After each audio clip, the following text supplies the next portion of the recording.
الأصدقاء السلام عليكم. Bonjour ou bonsoir les amis. J'espère que vous allez bien. En tout cas, c'est ce que je vous souhaite et surtout pour le meilleur. Bienvenue sur votre chaîne Bled Magharbia qui attend comme toujours vos encouragements, surtout en la partageant autour de vous et auprès de vos connaissances. Merci de nous recevoir chez vous.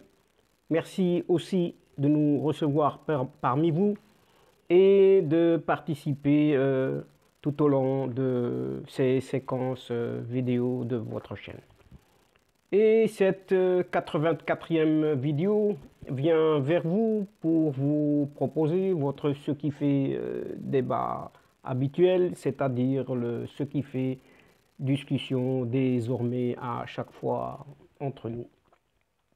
Le CQFD de votre Bled Magharbia se consacre aujourd'hui à ce fameux vaccin et surtout à ces colères qu'il génère ici et là et qui font des leurs, autrement dit, soit des pièges ou autres tromperies ou également quelques théories du complot, etc. Et surtout, contre ce coronavirus du Covid-19, particulièrement en cette Afrique du Nord. En effet, selon les infos qui sont ici et là, seulement 10% des Algériens sont vaccinés, alors que l'objectif est d'atteindre tout de même un taux de 80% pour briser cette chaîne de propagation du virus.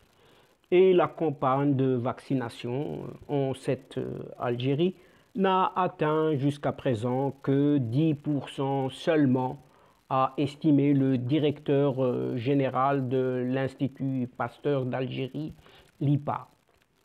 Et dans cette crise sanitaire, au moins 26% des Algériens ont perdu un proche ou un membre de leur famille à cause de l'épidémie de la Covid-19, puisque cette épidémie a fait des ravages en Algérie. Des ravages beaucoup plus graves par rapport à ce qui est affirmé ou dit quotidiennement dans les bilans officiels communiqués par les autorités algériennes quand ils les communiquent. Et preuve en est, au moins 26% des Algériens déclarent avoir perdu un proche ou un membre de leur famille à cause de cette épidémie. Et ces mêmes 26% d'Algériens déclarent également compter des personnes ayant été contaminées par le coronavirus Covid-19 au sein de leur propre famille. De plus, une enquête internationale dévoile que 71% des Algériens sont en colère contre leur gouvernement à cause de la cherté de la vie et justement à cause du Covid-19. Et cette enquête d'opinion internationale vient également de révéler l'ampleur de la colère des Algériennes et des Algériens contre leurs dirigeants et leurs autorités en raison du fléau de la cherté de la vie qui s'est dangereusement aggravé en Algérie depuis le début de la pandémie de la Covid-19. Et cette même enquête internationale révèle effectivement que plus de 71% des Algériens sont en colère contre leur gouvernement à cause de son incapacité criante à gérer ou juguler l'augmentation vertigineuse des prix des produits de première nécessité. Et paradoxalement, un expert international en biologie industrielle, le docteur Samir Machour, également vice-président de Samsung Biologics, a présenté le 5 juillet dernier devant le souverain marocain le plan de mise en œuvre du projet de fabrication et de mise en seringue au Maroc du vaccin anti-Covid-19 et d'autres sérums, tout en revenant sur cette vision royale et les enjeux de ce méga projet qui placeront ce Maroc sur le podium d'un futur hub africain. Mais revenons ici quelque peu donc sur cette crise sanitaire due pour son essentiel à cette pandémie du Covid-19 où quelques 10% seulement des Algériens sont vaccinés. Et malgré la mise en place par le ministère de la Santé d'espaces de vaccination de proximité pour faciliter la vaccination des citoyens, la campagne de vaccination contre le coronavirus est à la traîne. Plus de 5 mois après son lancement, à la fin du mois de janvier dernier, les premiers concernés par la vaccination, à savoir les personnes âgées et vulnérables, ainsi que le personnel médical, sont encore hésitants et ce en dépit d'une situation épidémiologique inquiétante, vu la tendance croissante des cas de contamination qui ont atteint le seuil de 600 cas par jour. Agitant ce spectre d'une troisième vague, le docteur Fawzi Derar a appelé les concitoyens à ne pas hésiter à se faire vacciner pour notamment faire face aux nouveaux variants de la Covid-19, notamment le variant dit Delta ou indien, considéré comme étant le plus dangereux et très contagieux. S'exprimant lors d'un point de presse animé à Alger par le ministre de la Santé, Abdelrahman Ben Bouzid, en compagnie de cadres de son département, à savoir le directeur de l'IPA, donc l'Institut Pasteur d'Alger, qui est ce docteur Fawzi Derar. Et il estime que la vaccination reste l'ultime et le moyen le plus efficace contre le coronavirus et ses variants, notamment Delta, devenu une menace pour la population en raison de sa vitesse de propagation. En effet, une seule personne atteinte du variant, de ce variant en tout cas, peut en contaminer 8 autres, contrairement aux autres variants, a fait savoir le docteur Derar. Rappelons aux citoyens l'impératif de se faire vacciner, d'autant plus que les vaccins sont disponibles actuellement. Le docteur Derar a estimé que le taux atteint par cette opération, à savoir 10% seulement, ne permet pas d'endiguer la propagation du variant Delta, d'où l'urgence d'inciter les citoyens à atteindre un taux de 80%, où on en est très très loin, même de permettre de briser la chaîne de contamination et de faire face aux autres vagues. Il a tenu également à rassurer les citoyens quant à l'efficacité des vaccins contre le virus et ses variants, notamment ceux qui devront apparaître éventuellement dans le futur. De son côté, le ministre de la Santé, le professeur Abdelrahman Ben Bouzid, a annoncé le nouveau plan stratégique de communication de la campagne de vaccination qui vise en premier lieu à inciter les citoyens à se faire vacciner afin de briser la chaîne de contamination à travers le recours aux différents médias et à l'organisation de conférences et de tables rondes par des spécialistes et des personnalités influentes dans la société. Toujours le même discours. Il s'agit également du lancement de caravanes mobiles vers les zones enclavées et de l'élargissement du nombre des espaces publics, des centres commerciaux, des mosquées, des institutions et des cliniques relevant du secteur privé dédié à cette opération qualifiée de très importante entre guillemets. À travers l'adoption de cette nouvelle stratégie, ce professeur Ben Bouzid explique que cela vise à cibler au moins 1 million de personnes par mois afin d'endiguer la propagation du virus et de ces nouveaux variants, soulignant que le respect des gestes barrières, notamment le lavage des mains plusieurs fois par jour, le port du masque est primordial, comme si le citoyen ne le savait déjà pas depuis presque 2 années. Et le ministre a en outre rappelé la simplification de l'opération de vaccination en rapprochant la santé des citoyens. Il n'y a pas lieu d'avoir peur des effets secondaires des vaccins qui, selon le Centre national de veille pharmaceutique, sont très légers à l'instar d'autres types de vaccins. Une nouvelle fois, on voit ici la touche d'infantilisation.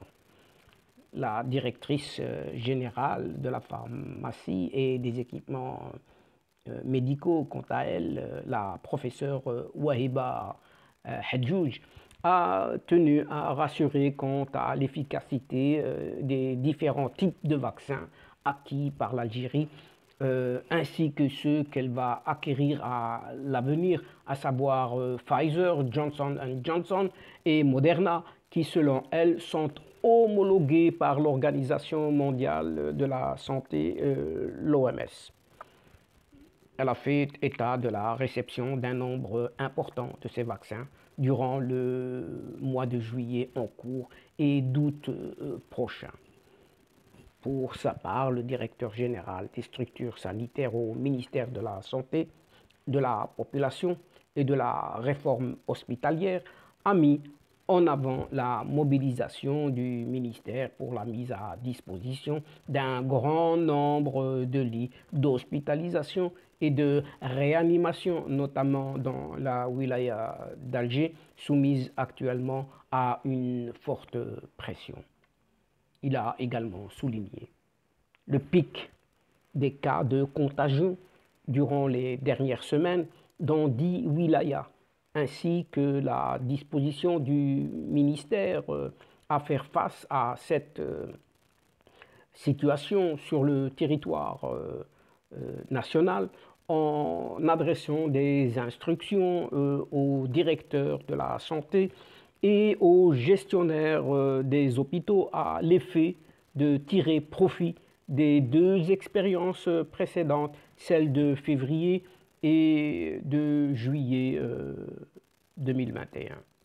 En résumé, donc, dans cette Algérie nouvelle, qui n'a certainement pas reçu plus de 2,5 millions de doses de vaccins, pour que ce taux de 10% seulement de la population algérienne soit vaccinée, alors qu'on escomptait en faire jusqu'à 81%.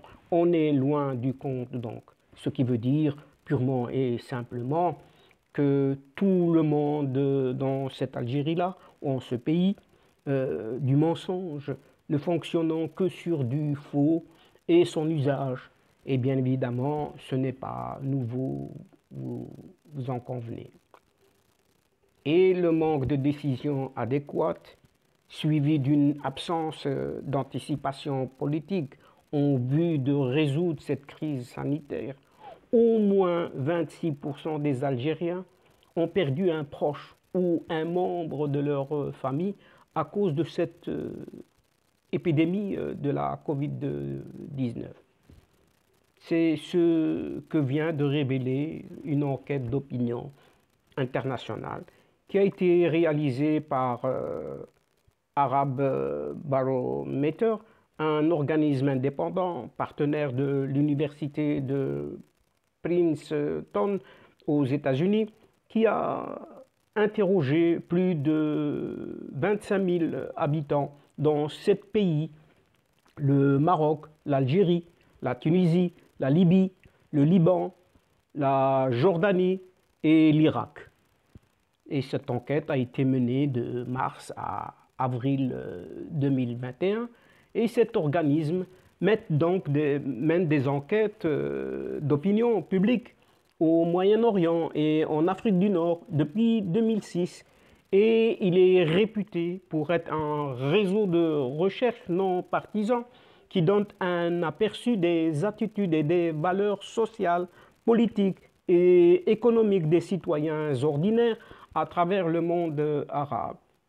Et Arab Barometer est piloté essentiellement par des chercheurs affiliés au Centre d'études stratégiques de l'Université de Jordanie à Amman, le Centre palestinien de recherche sur les politiques et les enquêtes à Ramallah, le Social and Economic Survey Research Institute de l'Université du Qatar à Doha, et One-to-One for Research and Polling à Tunis.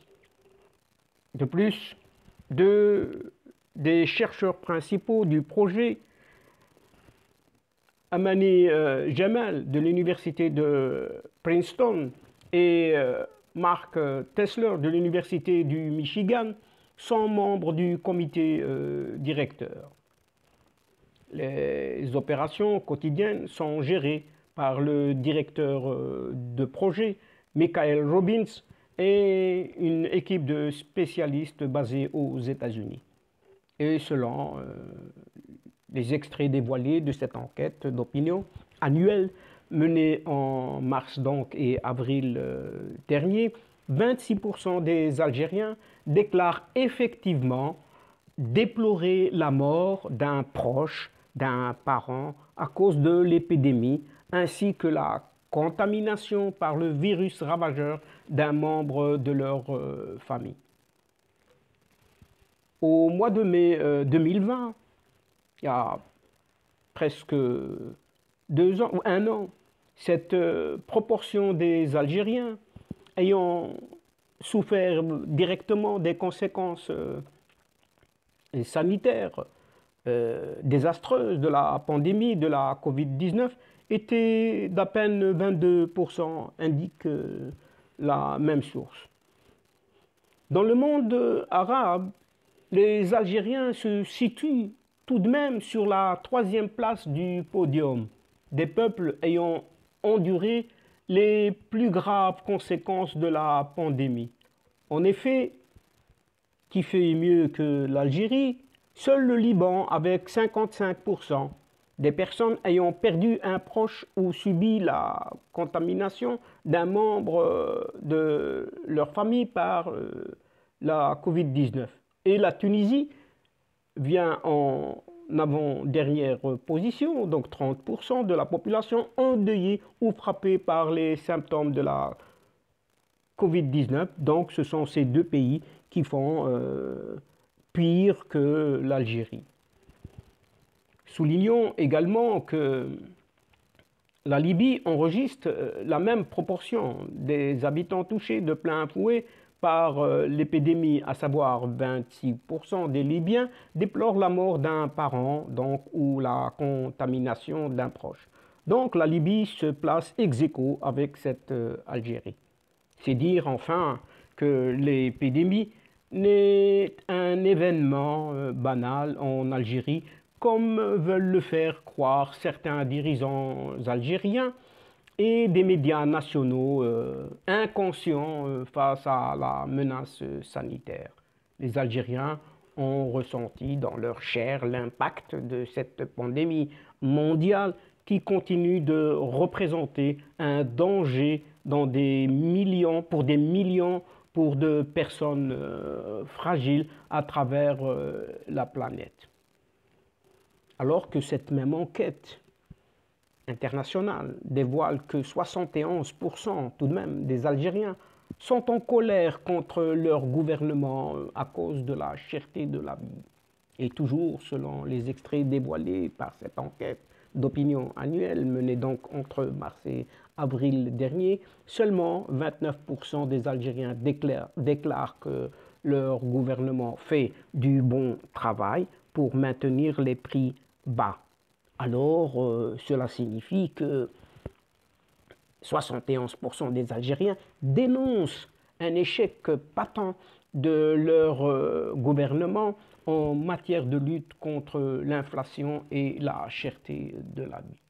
Des fléaux qui ont conduit à l'effondrement de leur pouvoir d'achat et à l'appauvrissement progressif de plusieurs pans de la société algérienne.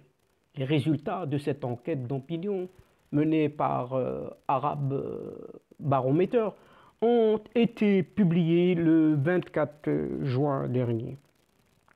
Et ils dévoilent que depuis octobre 2020, les Algériens ne cessent de clamer leur colère et leur déception face à l'échec de leur gouvernement, à les protéger tout simplement contre la détérioration de leur pouvoir d'achat face à l'augmentation du coût de la vie.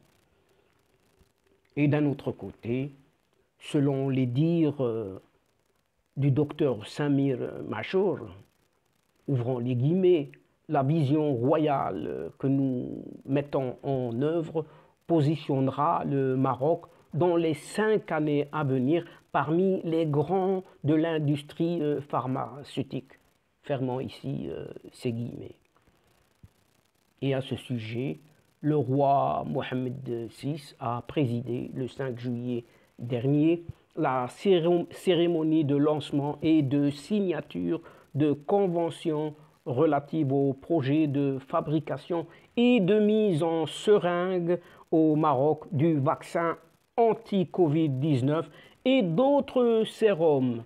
Ce méga projet qui nécessitera un investissement global de quelques 500 millions de dollars est le fruit d'un partenariat public-privé qui survient après l'entretien téléphonique du 31 août de l'année passée entre le souverain et le président chinois Xi Jinping, qui a abouti au partenariat avec le groupe Sinopharm. Depuis, Dr Samir Machour, désigné pour identifier et négocier au nom du Maroc les opportunités de transfert de technologies et biopharmaceutiques, a réussi à fédérer des acteurs de premier plan de la biotechnologie autour de ce projet. Cette semaine, j'ai eu l'immense honneur et privilège de présenter au roi Mohamed VI le plan de mise en œuvre de la vision royale d'établir dans notre pays un champion continental dans les 5 années à venir. Ce projet englobe la recherche, le développement, la production et la commercialisation des vaccins et biothérapies de grande nécessité. Ces capacités industrielles et biotechnologiques serviront le Maroc, le continent africain et le reste du monde, souligne ce docteur Samir Machour. Pour cet expert international en biologie industrielle, ce projet est l'aboutissement d'une vision royale de renforcer la souveraineté sanitaire du pays face aux dépenses extérieures.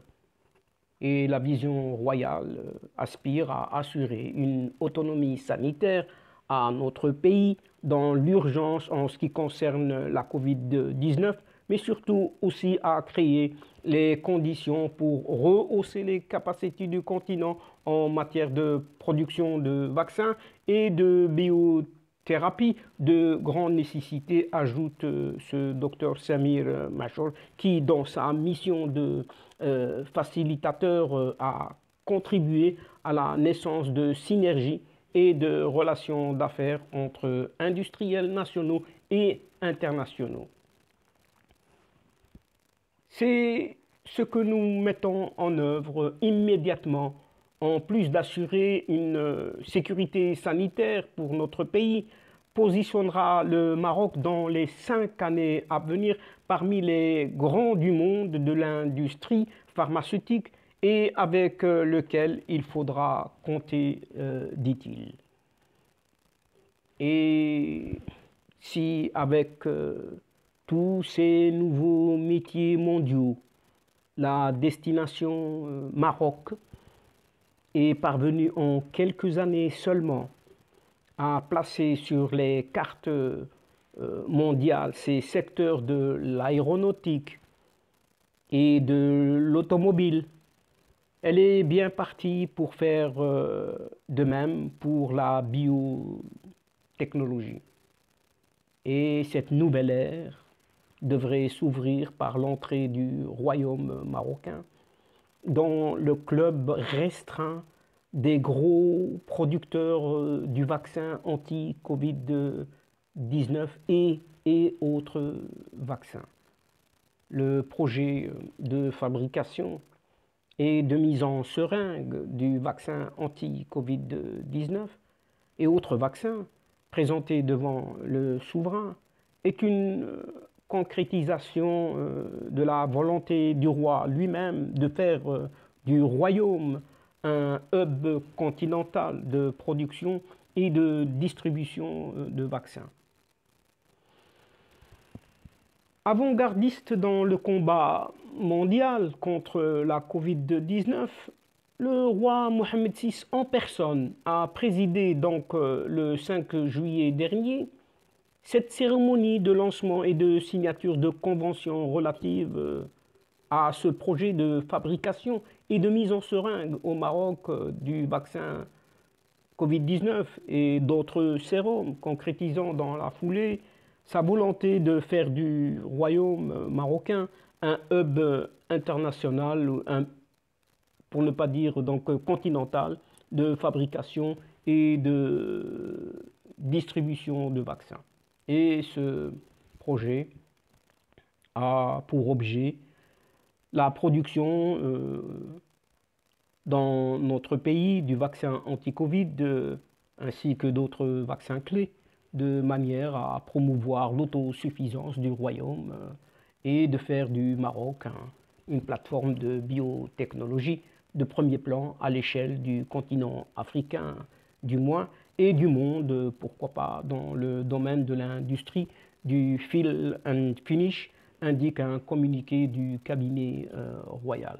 Et pour cela, le projet présenté devant le souverain par Samir Machor, expert international en biologie industrielle et vice-président de Samsung Biologics, vise aussi à doter le royaume de capacités industrielles et biotechnologiques complètes et intégrées dédiées à la fabrication de vaccins au Maroc.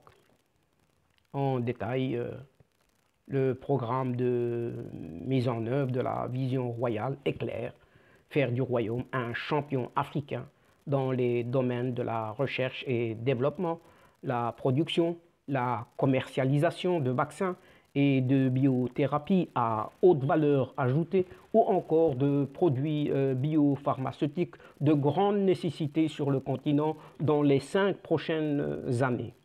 C'est dire qu'en se lançant aujourd'hui dans un domaine qui reste largement la chasse gardée des grandes puissances mondiales, depuis le début de la crise sanitaire, le Maroc renforce son rayonnement international au même titre que sa vocation de pourvoyeur de sécurité sanitaire au sein de son environnement régional et continental.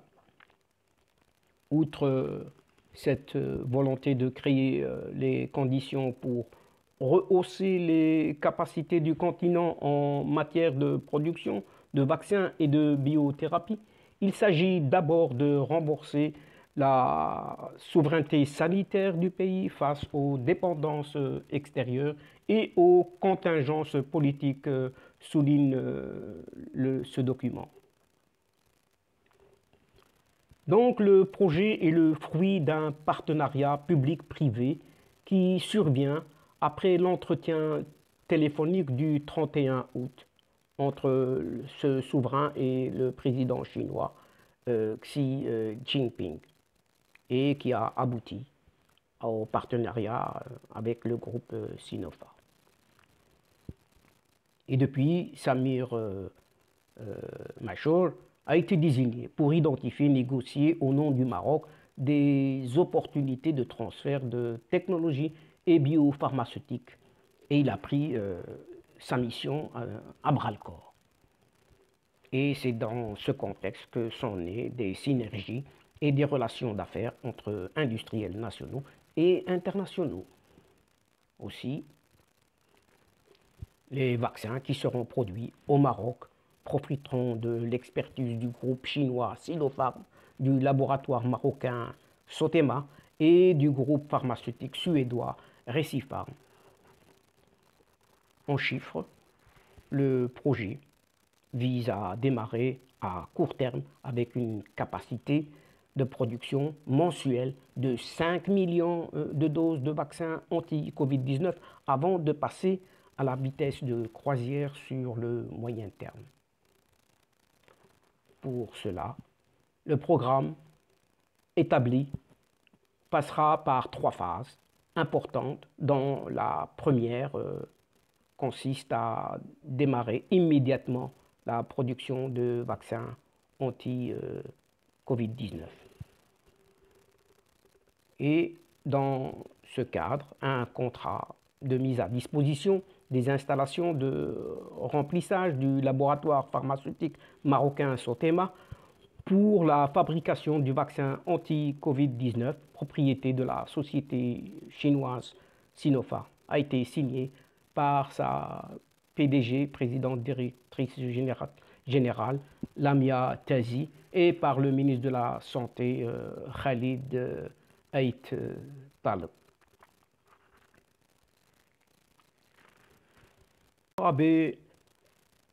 Le laboratoire avait déjà participé aux essais cliniques de phase 3 du vaccin Sinopharm dans le Royaume.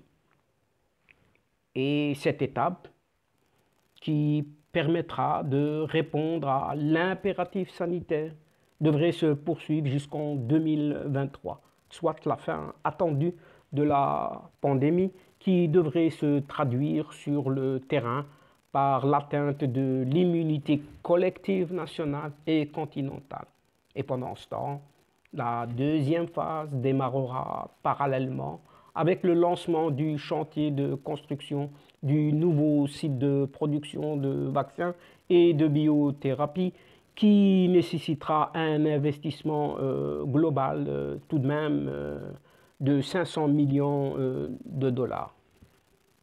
Selon un montage qui a fait l'objet d'un accord signé par le ministre de l'économie et des Finances, Mohamed Ben Chaboun, le président directeur général de la société Recipharm, Marc Funk, et le représentant du consortium de banques marocaines formé par Bank of Africa, Tijari Wafa Bank et BCP, Othman Benjelloun. A noter que le nouveau fonds Mohamed VI pour l'investissement mis en place en décembre dernier et présidé par Ben Chaboun devrait prendre une part importante dans le projet aux côtés des banques. Quant au groupe pharmaceutique suédois Recipharm, il apportera entre autres dans le cadre de ce méga projet son assistance au pilotage de la réalisation du projet, la formation ainsi que le transfert de technologie. Il assurera également la gestion du site de production de vaccins et de biothérapie pour lequel il garantira également un niveau qualitatif et des standards internationalement reconnus. Selon un communiqué publié par Recipharm, même la nouvelle usine s'étendra sur une superficie de 42 hectares et sera opérationnelle en 2023. Le site industriel sera, selon Recipharm, un reflet à plus grande échelle de l'usine française du Mans ou en Indre-et-Loire, en France, qui fabrique sous licence des vaccins Moderna. Enfin, la troisième étape de la feuille de route consistera en la mise en place des conditions nécessaires qui permettront au niveau de production d'être reconnu mondialement comme une plateforme crédible de développement et de production de vaccins et de biothérapie en vrac et produits finis. Aujourd'hui, les principes de base pour un partenariat prometteur sont bien là pour donner naissance à un chantier qui permettra au royaume marocain de se frayer une place dans la cour des grands par la co-industrialisation et le transfert de technologie.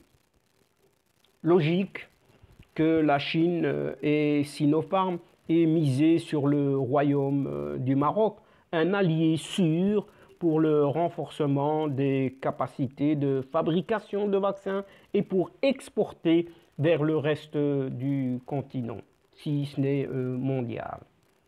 Et selon des experts, la Chine a tout à gagner d'un tel partenariat avec le Maroc, un pays fortement implanté en Afrique et qui maîtrise les circuits de distribution. Alors comment ne peut-on pas l'appeler ou appeler ce pays en tant que puissance régionale et puissance dans tous les domaines. Et donc, chers amis, c'est ici sur ces informations à la fois peu réjouissantes pour cette Algérie dite nouvelle et des informations quelque peu encourageantes en ce qui concerne le Maroc et que prend fin donc cette entrevue en prenant congé de vous et en refermant la séquence d'aujourd'hui, tout en espérant vous retrouver avec un immense plaisir bientôt à travers votre ce qui fait débat ou tout simplement ce qui fait discussion entre nous. Un tout grand merci pour votre confiance, pour votre participation, pour votre fidélité et votre patience et de nous écouter jusqu'au bout des séquences, même si elles sont quelque peu longues. Mais ne nous oubliez pas de nous aider mutuellement, d'aider votre chaîne Bled Maghribia en vous y abonnant, de faire abonner vos proches, vos connaissances, vos alentours, les gens que vous connaissez, etc., etc. Et surtout, mais surtout, de faire partager les séquences vidéo autour de vous. Au revoir les amis. الأصدقاء السلام عليكم ورحمة الله تعالى وبركاته. À la prochaine fois et à bientôt. إلى اللقاء في حصة أخرى إن شاء الله. مع السلامة.